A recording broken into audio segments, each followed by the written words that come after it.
इंदौर के बिचौली Mardana underpass bridge पर हर दिन जाम की स्थिति बनती है। इसका मुख्य कारण भोपाल, देवास, ग्वालियर, आगरा, सेंधवा, नासिक, मुंबई की बसें इसी अंडरपास से जाती हैं। इसके अलावा स्कूली बसें, बड़े से बड़े ट्रक भी यहीं से गुजरते हैं, जिससे वाहन चालकों को घंटों घंटों तक जाम में फंसा रहना पड़ता है। इस ट्रैफिक दबाव को कम करने के लिए आर्किटेक्ट ने रेड इंडिया 24 से अपना अनुभव साझा किया। उन्होंने बताया कि eastern ring road RE2 Nemawar road को यदि कनेक्ट कर दे तो 50 से 60% ट्रैफिक कम हो सकता है। स्थानीय लोगों की माने तो स्कूल के छुट्टी के समय अंडर ब्रिज पर स्कूली बसों की कतार लग जाती है, जिससे जाम की स्थिति बनती है। वाहन चालक कई घंटों तक जाम में फंसे रहते हैं। पुलिस प्रशासन के अलावा वाहन चालक खुद यातायात को सुचारू करने में लग जाते हैं।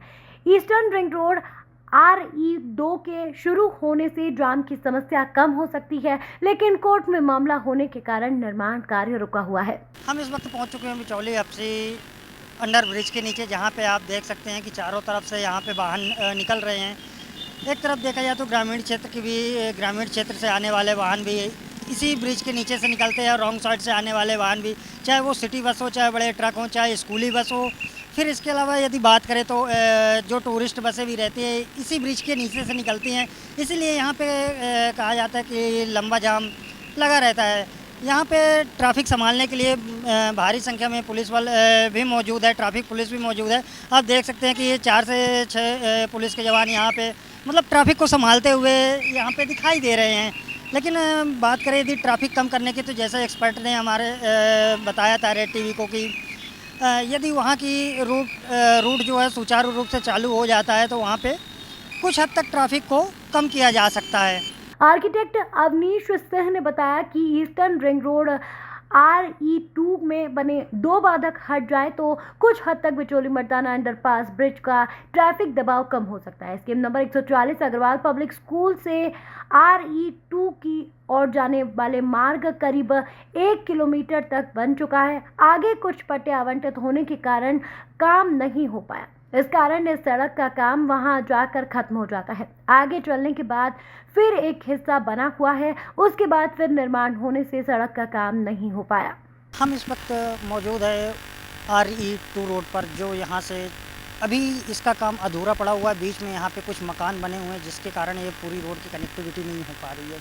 इस वजह से यहाँ पे बिचौली मर्दाना अंडर ब्रिज पर ज़्यादा ट्रैफिक बन रहा है। एक्सपर्ट की माने तो उनका ऐसा कहना है कि यदि ये वाला पूरा रोड कंप्लीट हो जाता है तो भोपाल और देवास की ओर जाने वाली बसें यदि यहाँ से निकलने लगी और यहाँ से निकल के बिचौली एफसी वाले मार्ग से निकलेंगी तो अंडर ब्रिज वाला ट्रैफिक जो है पूरा तो नहीं, पर कुछ हद तक 50% 60% कम हो सकता है। अब आगे हम लेके चलते हैं कि जहाँ से नेमावर वाली बसें आती हैं उस रोड पर आपको लेके चलते हैं कि कितना काम हुआ है, कितना बाकी, और किस तरह से वहाँ के ट्रैफिक को कम किया जा सकता है। नमस्कार। जो हमारी अभी मेजर समस्या चल रही है किसी भी जगह की, अगर आप देखें तो बाईपास से एंटर करना और एग्ज़िट करना आज की तारीख में सबसे मेजर समस्या हो गई है। लोग उन सड़कों को अवॉइड करना चालू कर दिए हैं जो सड़कें बनी हैं उनके सुबह ट्रैफिक के लिए। इसमें से एक एग्ज़ाम्पल हम अभी अगर ले सकते हैं, फॉर एग्ज़ाम्पल इसको समझाने के लिए, तो पिपलियाना चौराहे से जब हम मूव करते हैं टूवर्ड्स बाईपास जाते हैं तो वो जंक्शन जो है वहाँ पे 20 से 25 मिनट का ट्रैफिक जैम की रोज़ की समस्या आज की तारीख में इवनिंग आवर्स में और आफ्टरनून आवर्स में कंटिन्यूसली प्रिवेल कर रही है। रीज़न इसके ये हैं कि एक तो यहाँ पर 4 से 5 जगह के जंक्शन आके मिलते हैं। जो लोग मुंबई से आ रहे हैं वो भी इस जगह से एंटर करना चाहते हैं शहर में। जो लोग इसके पास से बाईपास पार से जितनी कॉलोनीज़ हैं, जैसे कि सिल्वर स्प्रिंग हो गई, ओमेक्स हो गई, कालिंदी हो गई, इन कॉलोनियों में सब अगर अभी हम एक मोटा मोटा अंदाज़ा लगाएं तो 20,000 से ज़्यादा परिवार इस जगह पर रह रहे हैं। 20,000 परिवार जब मूव करके शहर के अंदर आना चाहते हैं तो ये जाके फिर उन फ्लाईओवर्स के बीच में अटक जाते हैं। पिपलियाना चौराहे का एग्जांपल लेता हूं मैं, तो अगर पिपलियाना चौराहे से हम जाते हैं बाईपास की तरफ तो वहाँ पे देवास से आने वाला ट्रैफिक है, विद्यासागर तरफ से आने वाला ट्रैफिक है, सिल्वर स्प्रिंग, कालिंदी, इन रेजिडेंशियल एरियाज़ का ट्रैफिक है।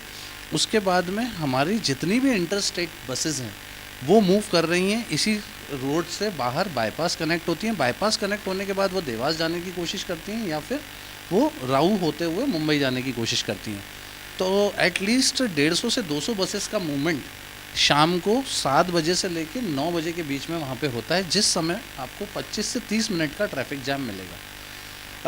इसको एक इसके निदान के लिए मतलब क्या कर सकते हैं, किस तरह से इसको कम किया जा सकता है इस ट्रैफिक? इसमें एक सॉल्यूशन अगर मैं आपको बताऊं तो अग्रवाल पब्लिक स्कूल के पास से एक RE2 हमारी गई हुई है, जो रोड जाके कनेक्ट करती है नेमावर रोड पे।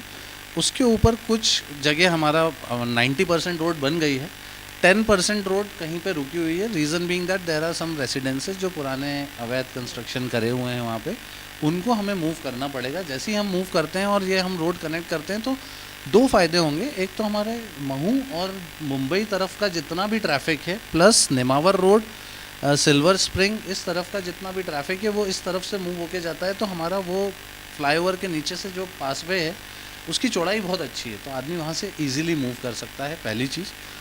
दूसरी चीज़, हमारी जितनी भी इंटर स्टेट बसेज है, इनकी एग्ज़िट और इनकी एंट्री हम यहाँ से कर सकते हैं। सो ये एक बहुत ज़रूरी चीज़ है जिसको हमें को ध्यान देना चाहिए।